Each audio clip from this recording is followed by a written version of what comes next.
but not given.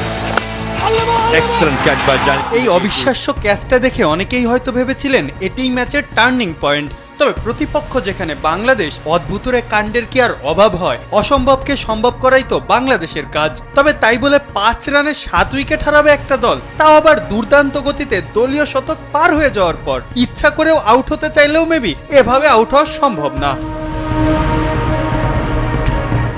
245 রানের টার্গেটটা মামুলেই লাগছিল একটা সময়। উইকেটের চারপাশে তানজিদ তামিম দুর্দান্ত সব শট খেলেছেন, হাঁকিয়েছেন একটা চমৎকার 50। তাকে ভালোই সঙ্গ দিয়েছেন শান্ত ইমনরা। তবে শান্তের রান আউটের পরই যেন মুখ থুবড়ে পড়ল বাংলাদেশ। 100 থেকে 105 রান, এর মধ্যেই ক্রিজ থেকে চলে গেলেন একে একে বাংলাদেশের 7 ব্যাটার। আহামরি বল নয়, নীরব আত্মসমর্পণ করে এলেন টাইগার ব্যাটাররা। কলম্বোতে 250 রানই ফাইটিং স্কোর। দ্বিতীয় ইনিংস শেষে শিশির পরে স্পিনাররা সহায়তা পান। হাসারাঙ্গারা দারুণ বল করেছেন, সবই মানা যায়। তাই বলে কামিন্দু মেন্দিসের মতো পার্ট টাইম বোলারের বিপক্ষে আউট হয়ে যাবে বাঘা বাঘা ব্যাটাররা? তাসের ঘরও তো এত দ্রুত ভেঙে পড়ে না।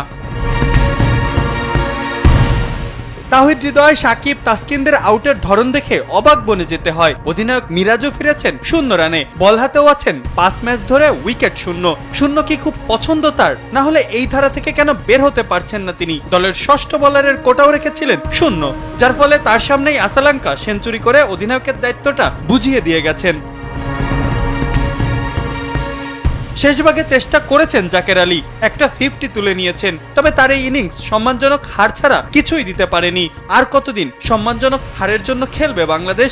এমন প্রশ্নই তুলছেন ভক্ত সমর্থকেরা। মাহফুজ আহমেদ, কালবেলা।